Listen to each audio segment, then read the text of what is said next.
Halo pemirsa Cokro TV, tamu saya kali ini tokoh yang sebelumnya pernah kita undang di Cokro TV juga. Ya. Antropolog terkenal, mantan duta besar, intelektual, dan novelis.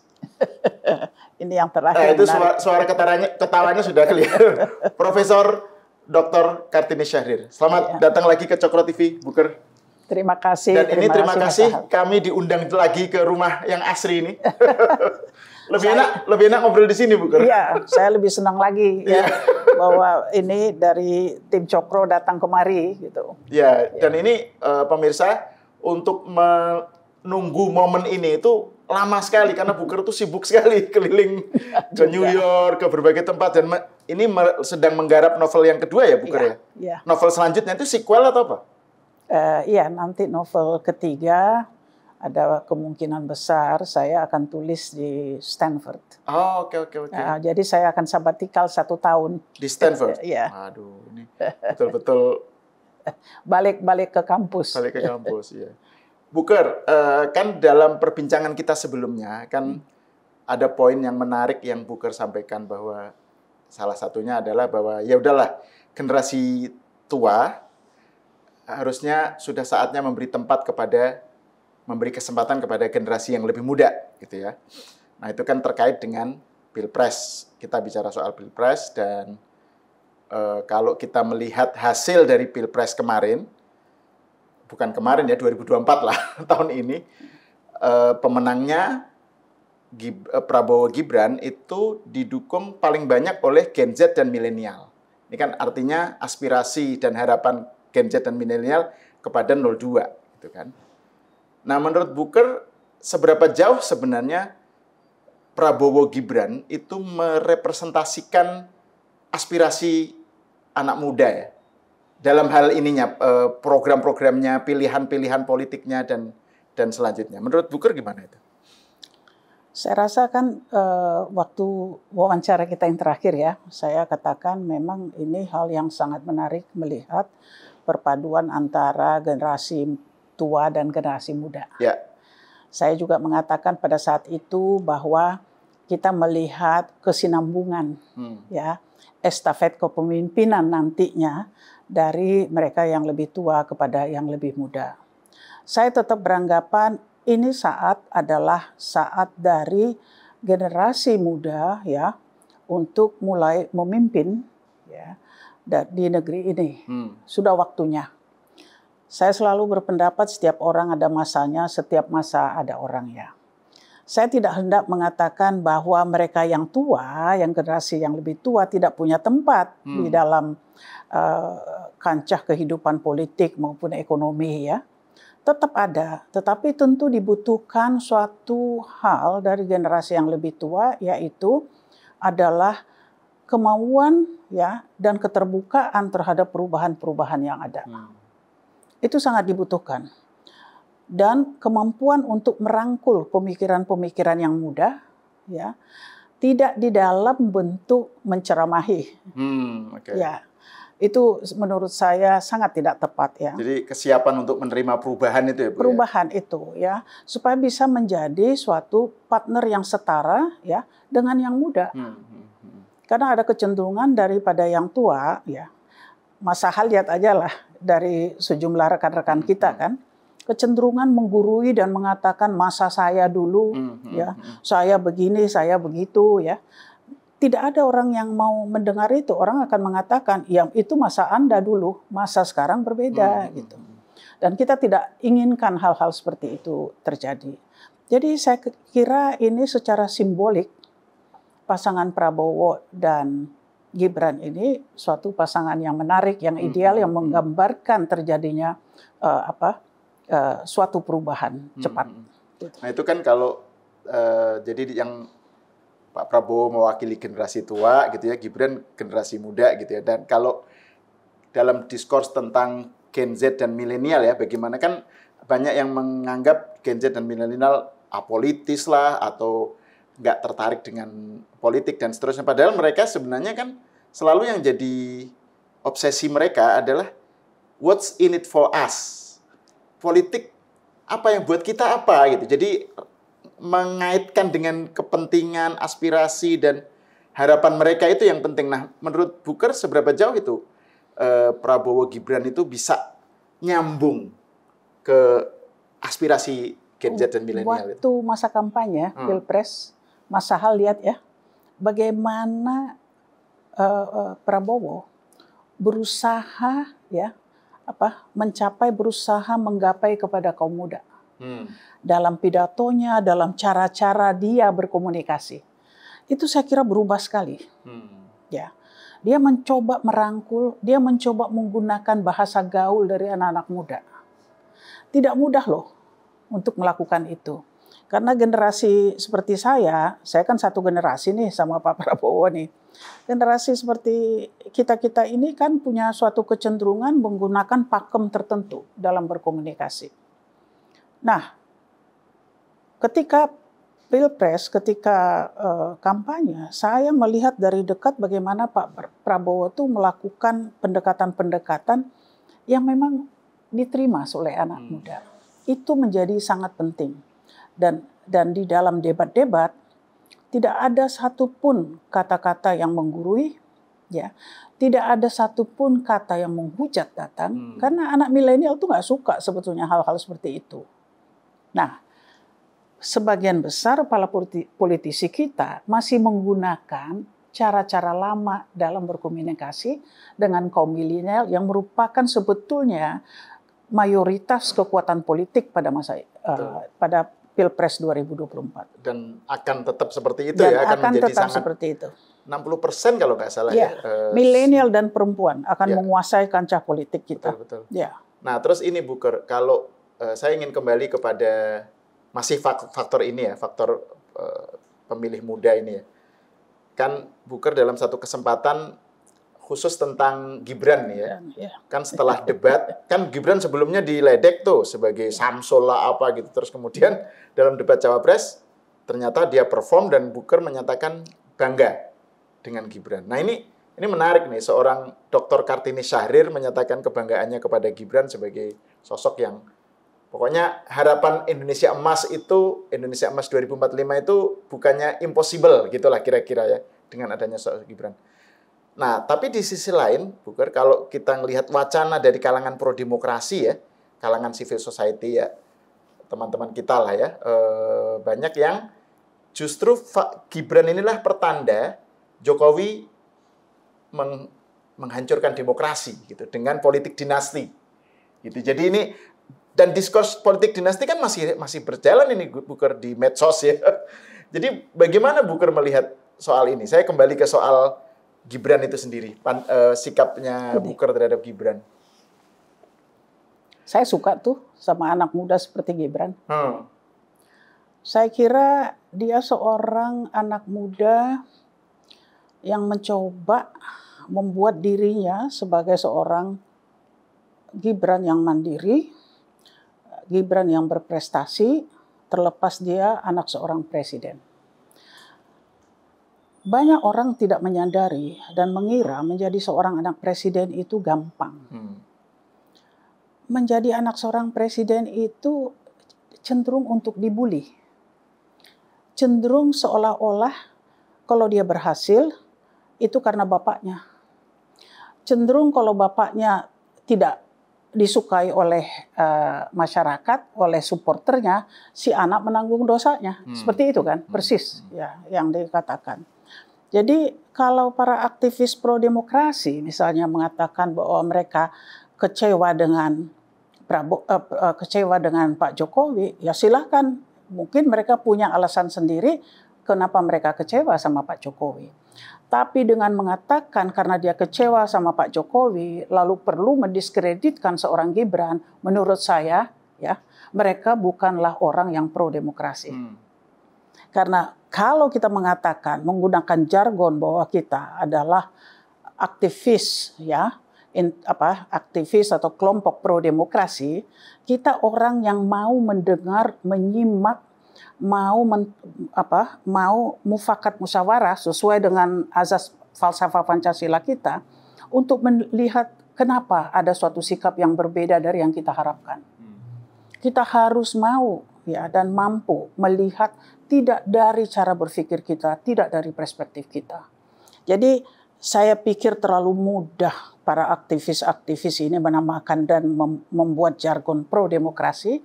Pada saat yang sama saya kira mereka menginjak-injak unsur dari demokrasi itu sendiri. Itu buat saya kita harus banyak belajar lah ya tentang hal itu sebelum kita mendakwa orang lain. Jadi ini diskurs mengenai politik dinasti apa itu kemudian saya dinasti itu begini, apa sih yang salah? Dinasti ini apa sebetulnya? Definisi dinasti. Monarki Inggris itu dinasti berabad-abad. Come on, kita di Swedia, di Denmark, di Jogja, Bu. Di Jogja semua tidak ada yang ribut toh. Diterima kan? Karena semua mengikuti aturan main. Yang penting kan aturan main. Memberikan manfaat bagi masyarakat. Ya kan? Jadi tidak ada yang salah. Dan banyak yang tidak monarki juga nggak keru-keruan gitu.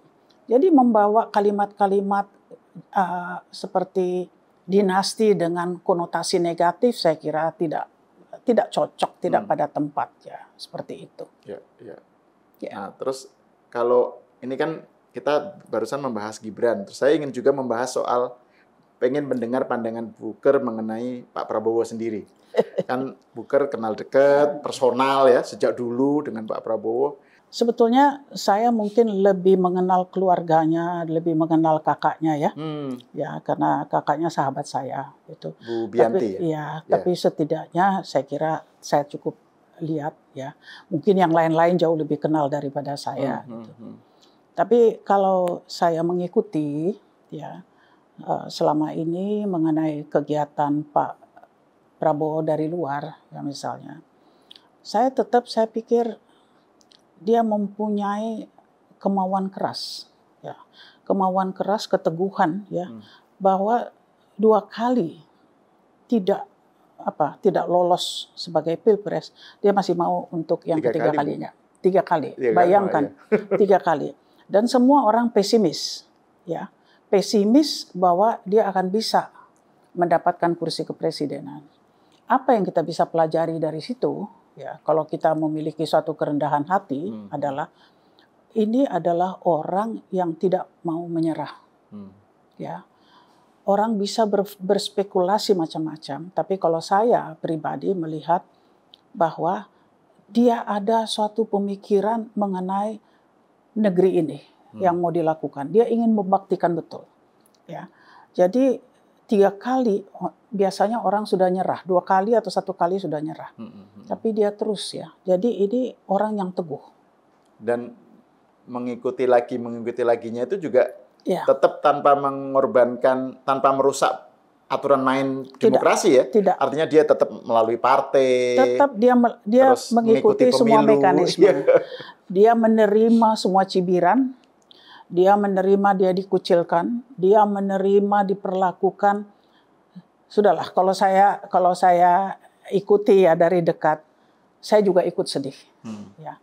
Bahwa kita seperti itu. Makanya saya selalu mengatakan bahwa sebagian dari terutama elit kita itu suka senang lihat orang susah, susah lihat orang senang. Ya, senang lihat orang susah, susah lihat orang senang. Ya, itu yang saya pikir dialami oleh seorang Prabowo.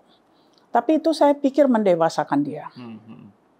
Kan dia juga bukannya di kancah politik ini juga dia bukannya orang baru. Keluarganya sudah sangat lama berkecimpung dalam dunia politik.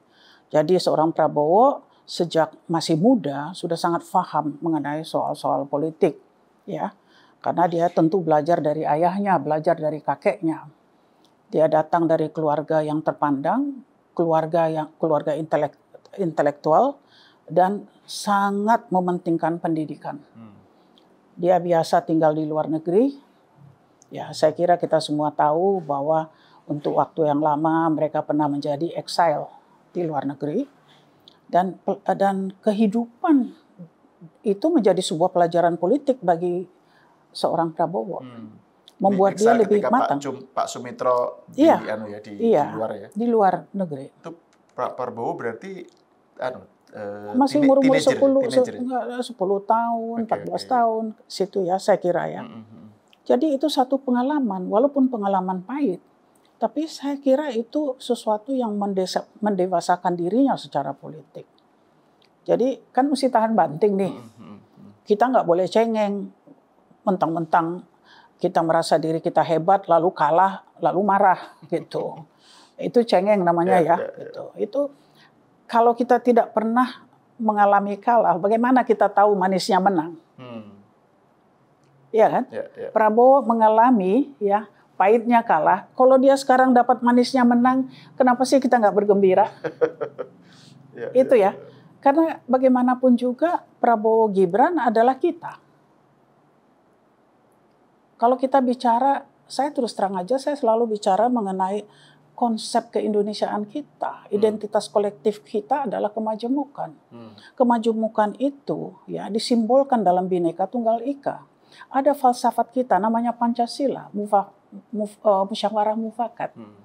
Lalu seluruh aturan kita sebagai warga negara, Mas Sahal, saya dengan Anda, bukan diatur oleh ayat-ayat suci, tapi diatur oleh ayat konstitusi, Undang-Undang Dasar 45. Semua itu clear sekali. Jadi mengapa kita selalu sesudah pasca Pilpres, kita masih ribut. Yang mau jadi oposisi lah, yang mau jadi ini, jadi itu. Menurut saya nggak tahu ya, correct me if I'm wrong, konstitusi kita tidak pernah mensyaratkan adanya oposisi. Karena kita adalah presidential sistem kita. Jadi oposisi tidak ada di situ. Ini elit-elit politik kita paham nggak? Apa sih yang mereka maksud oposisi? Oposisi itu apakah memelihara dendam? Oposisi itu apakah akan mencarut-marut? Ya, mendiskreditkan seseorang? Kalau di luar negeri saya kira oposisi itu kan memang ada, sah, dibayar, dan dia memang bersikap kritis. Tapi itu clear berdasarkan konstitusi mereka. Tapi di kita, saya kira kita punya satu budaya. Budaya kita ini kan budaya yang memang unik dan kita bersyukur karena kita mempunyai kemajemukan yang membutuhkan suatu toleransi.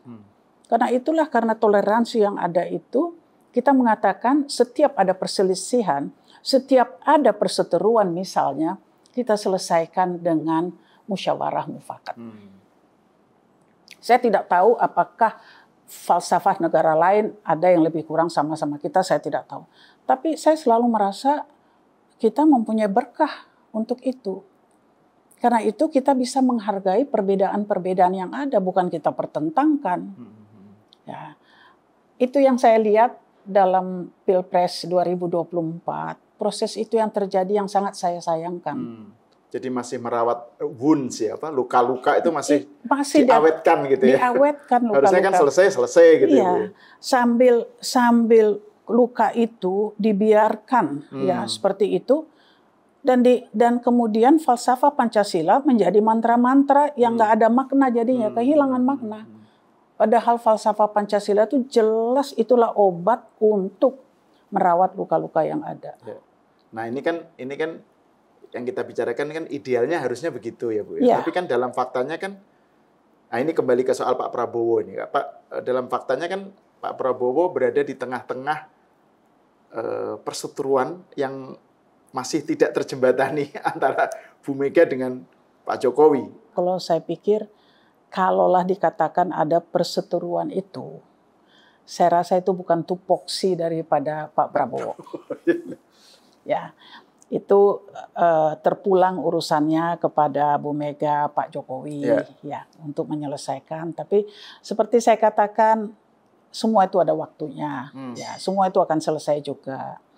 Dan jangan lupa bagaimanapun juga kita sesama ya, sesama anak bangsa, tentunya kita juga bisa duduk bersama-sama ya, musyawarah mufakat untuk bisa menyelesaikan persoalan. Saya percaya seleksi alam terjadi. Saya juga percaya bahwa alam bisa menyelesaikan ya dengan akal sehat yang kita ada, yang kita miliki, itu mestinya harus diselesaikan. Kalaulah itu ada. Atau kalau enggak itu sembuh sendiri. Waktu yang akan menyembuhkan. Enggak dia apa-apain juga sembuh sendiri. Iya. Kalau menurut Booker ya, sebagai tokoh yang pernah menjadi dubes, masih sering keliling dunia gitu, bagaimana sih sebenarnya dunia internasional itu mengharapkan atau melihat Indonesia? Apa yang bisa dimainkan peran Pak Prabowo atau Indonesia sebagai dalam konteks geopolitik saat ini, Bu?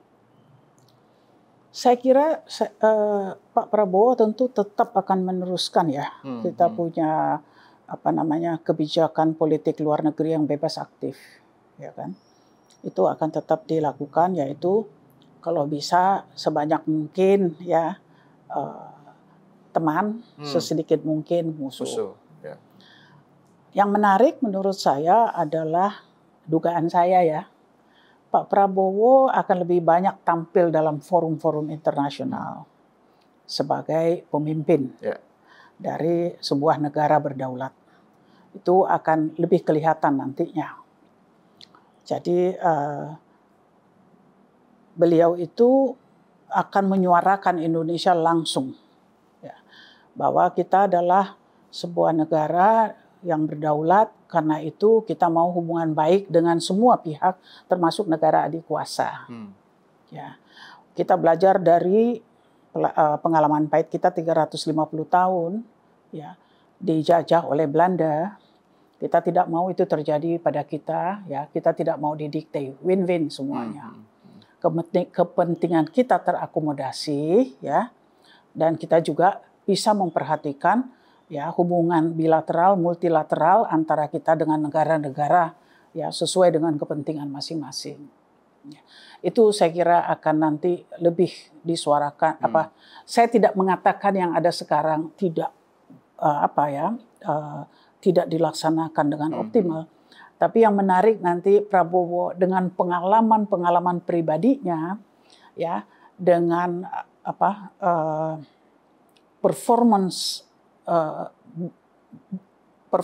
internasional Barat itu akan banyak sekali mempunyai peran nanti di forum-forum internasional. Dan memang menurut Booker ya, dari kesan yang Booker terima ya dalam ketika berada di luar negeri atau dalam melihat konteks internasional, memang ini ya, mereka take Indonesia very seriously ya sekarang. Harus.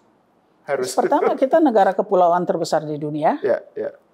Dari segi masalah perubahan iklim misalnya, secara geografis kita memainkan peran yang sangat penting. Antara lain misalnya suhu air laut. Ya kan, suhu air laut tuh naik aja 0,5 Celcius, bisa habis ikan-ikan yang kan ikan ini melalui kepulauan Indonesia. Ya. Dan kita harus diperhitungkan hal, karena sumber daya alam, sumber daya manusia kita itu besar sekali, hebat kita. Ya. Jadi kita nggak boleh ragu, nggak boleh khawatir, ya, bahwa kita tidak bisa berperan penting di dalam forum internasional. Dan saya kira Presiden terpilih, Presiden Prabowo, sangat menyadari hal tersebut. Ya. Saya kan, bagaimana mungkin bahwa Belanda bersedia segitu jauh 350 tahun berada di negeri kita kalau kita tidak sangat kaya? Bagaimana Amsterdam bisa berdiri seperti sekarang kalau itu tidak datang dari pajak tanaman paksa Preanger-Stelsel tahun 1702. Jadi ada hal-hal yang kita mesti melihat, ya, semua kita bisa memahami bahwa ini loh Indonesia ini, nggak main-main loh kita. Ya. Jalur-jalur pelayaran yang strategis ada pada kita. Jadi saya melihat Indonesia ini punya masa depannya itu sebetulnya bagus banget. Satu contoh aja ya, seperti apapun kritik kepada Pak Jokowi ya, semacam-macam itu kritik, ya sudahlah. Ada ini kecil aja, Wush, kereta api yang disebut Wush, bisa nggak kebayang ke Bandung kepada Larang 29 menit? Nggak kebayang itu. Nggak, rasanya tidak pernah terbayangkan. Saya membaca manuskrip tahun akhir 1800, awal 1900 ketika kereta mulai ada. Kereta dibangun menuju Bogor 6 jam naik kereta. Sekarang 29. Dari Gambir? Dari Gambir, dari kota. Oke. Oh, dari kota ya. Jadi kelihatan bagaimana lompatan teknologi yang dilakukan oleh orang Indonesia dan kita bisa. Kebersihan di dalam kereta, kenyamanan itu semua ada, keamanannya ada. Kalau kita mau kita bisa lakukan. Ya, itu buat saya luar biasa, hebat. Kita bisa membangun pelabuhan-pelabuhan laut, kita membangun bandara-bandara di mana itu jangan dianggap remeh, dianggap kecil loh. Ya. Itu menyebabkan juga masalah-masalah yang berkaitan, misalnya kurangnya gizi anak-anak, masalah stunting, dengan adanya transportasi yang lebih baik, dengan adanya sarana pelabuhan udara, pelabuhan laut, menurut saya itu membuat rakyat lebih sejahtera. Yang masalah utama soal konektivitas itu Bu ya. Konektivitas. Itu teratasi atau paling tidak mendapatkan perhatian serius gitu ya. Nah ini karena Bu Ker menyinggung soal stunting ini saya jadi masuk ke program yang ramai kemarin, yaitu soal makan. Tadinya disebutnya makan siang gratis, tapi oleh Pak Prabowo sendiri dikoreksi menjadi makan bergizi gratis. Karena kalau siang kan anak TK dan SD kan belum tentu siang gitu. Yang penting makan bergizi gratis. Nah ini kan kita tadi bicara mengenai lanskap geopolitik ya. Sekarang saya mau masuk ke yang soal populasi lah. Kan ini juga masalah ya. Ke depan akan ada bonus demografi dan seterusnya. Tapi kan bisa aja katanya kalau nggak ditangani dengan baik akan menjadi demographic disaster gitu. Nah terus kemudian orang membicarakan soal, loh kok programnya makan bergizi gratis gitu. Kok seakan-akan itu gimana menjelaskannya Bu? Kok dari segi konsep, dari segi apa gitu. Maksudnya ujuk-ujuk makan bergizi gratis gitu. Saya kira konkret sekali ya. Makan bergizi. Ya. Negara ya mesti ngasihnya gratis dong. Ya. Negara kan punya uang ya untuk itu. Siapa bilang kita nggak punya uang? Ada kok. Harus diberikan makanan bergizi. Kalau tidak diberikan makanan bergizi, ya, memang kita akan melihat anak-anak yang stunting. Ya, tentu tugas masing-masing kementerian terkait yang nantinya harus mengatur bagaimana ya arus dana untuk keperluan itu. Iya toh, logistiknya bagaimana ngaturnya? Itu tentu dari pusat sampai ke daerah. Ya. Itu harus ada tim terkait untuk itu. Tapi kita tidak perlu pesimis. Itu poin saya. Tidak perlu terlalu khawatir bahwa ini nantinya tidak berhasil. Bagaimana kita tahu berhasil atau tidak kalau kita tidak mencoba? Seraya anak-anak ini tidak bisa menunggu. Mereka butuh. Kalau tidak ada makanan bergizi, bagaimana mereka belajar? Bagaimana mereka punya daya tahan terhadap penyakit? Bagaimana mereka kuat ya untuk berolahraga? Itu hal-hal yang nantinya sangat penting untuk menuju demografi emas di tahun 2045. Saya tidak pernah pesimis soal itu. Tentu akan ada setback di sana-sini. Itu hal yang sangat biasa. Ya. Tapi melalui pengalaman dan kita belajar dari kesalahan-kesalahan yang ada, kita bisa nantinya datang ya dengan sebuah hasil ya yang kita bisa katakan bahwa apa yang kita inginkan soal memberi makanan bergizi bagi anak-anak itu berhasil. Ya. Kalau ada yang ribut soal konsep atau apa, ya udahlah, kita tahu ini kita mau kasih makan kok. Itu konsepnya begitu dan perjalanannya demikian. Itu urgen ya Bu ya. Urgen. Kategorinya urgen, mendesak gitu. Iya. Jangan kita hanya mendebat, berdiskusi, jadi wacana, nggak selesai-selesai persoalan. Itu yang saya justru mau ingatkan kepada kita semua. Ya. Oke, terima kasih Bu Ker atas obrolannya. Ya. Pemirsa, sampai di sini dulu. Kita berjumpa lagi di kesempatan lain, di tempat yang sama lagi. Semoga nanti dapat undangan lagi dari Bu Ker untuk ngobrol tentang isu-isu kontemporer yang ada di kita. Saya juga terima kasih, Mas Sahal. Ya, sama-sama Bu Ker. Oke, pemirsa, sampai di sini dulu. Wassalamualaikum warahmatullahi wabarakatuh.